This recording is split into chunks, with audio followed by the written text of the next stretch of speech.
Hi guys, Guillermo is here. Welcome back to the Revit architectural training tutorial. In this tutorial, I'll show you the basic operation of stairs by sketch. Let's begin.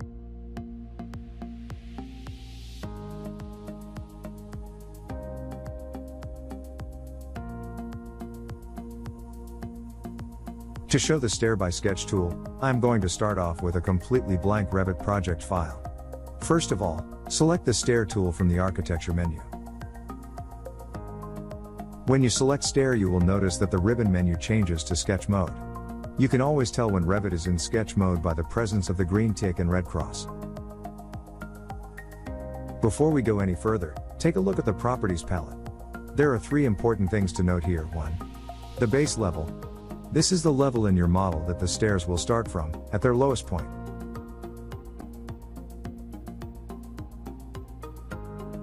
The top level. This is the level in your model that the stairs will go up to.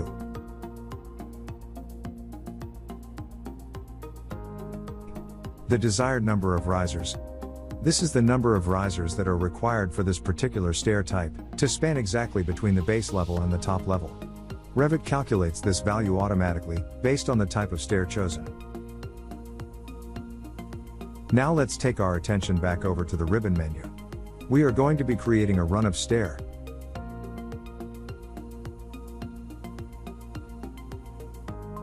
If you now look to the right of these buttons, you'll see the Components panel. Instead of inserting a component, we want to build up this stair using sketch lines, so we need to choose the Sketch tool. Once you select this Sketch tool, you'll notice that the Components panel changes to the Draw palette. There are some important things to note here. Boundary sketch lines.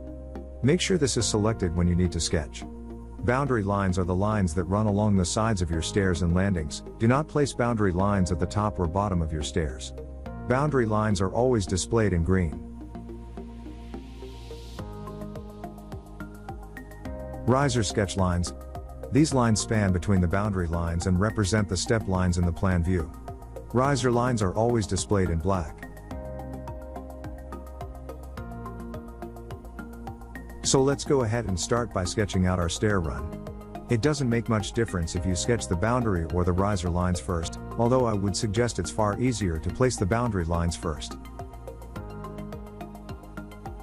You can see that I've drawn two parallel boundary lines.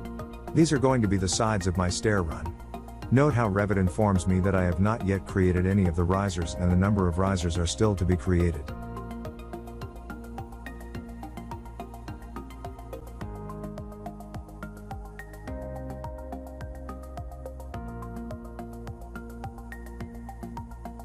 Now let's create the riser lines.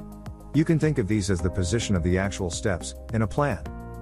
First, switch the toggle to riser and make sure you have a straight line segment selected in the Draw palette. With these tools set, I can now start drawing my riser lines, ensuring they span precisely between the two boundary lines. Now can just continue drawing each riser by hand. This is going to be quite laborious, particularly on a long stair run. It is much more efficient to draw the first two risers and then copy one of them multiple times. Once you have drawn two risers to the correct distance between them, just select the Copy tool. Check Multiple on the Options bar, and then use the junctions between the risers and a boundary line to snap to. With this method, it is very easy to create all the risers you need to complete your stair run.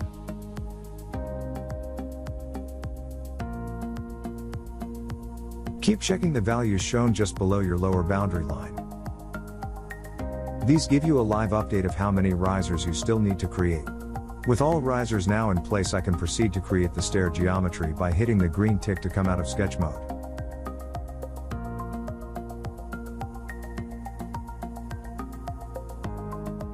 As soon as I hit the green tick, Revit turns the sketch into an actual 3D geometry. Note that you are still in sketch mode.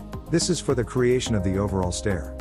The sketch mode we were previously just in, was simply for the creation of a particular component, a single straight run in this case. So go ahead and hit the green tick again to complete the overall stair element. The stair is now completed. Revit displays it in the correct graphics. If we switch to a 3D view, we can better see the completed stair element. Note that Revit has automatically added railings to each side of the run. When drawing a stair path, you start at the low point and end with the top of the stairs. If you did it backward, flip the stairs by clicking the flip button or clicking the arrow.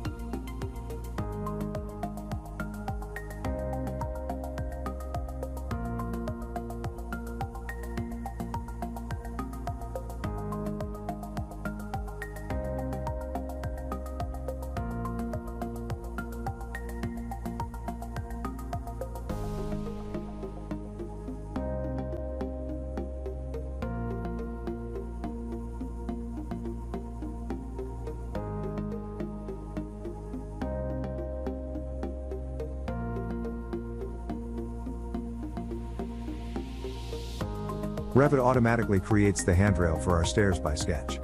They are created following the slope of the stair and the landing doesn't look correct. For now, do not worry about this problem. We will learn how to fix it in the chapter about handrails.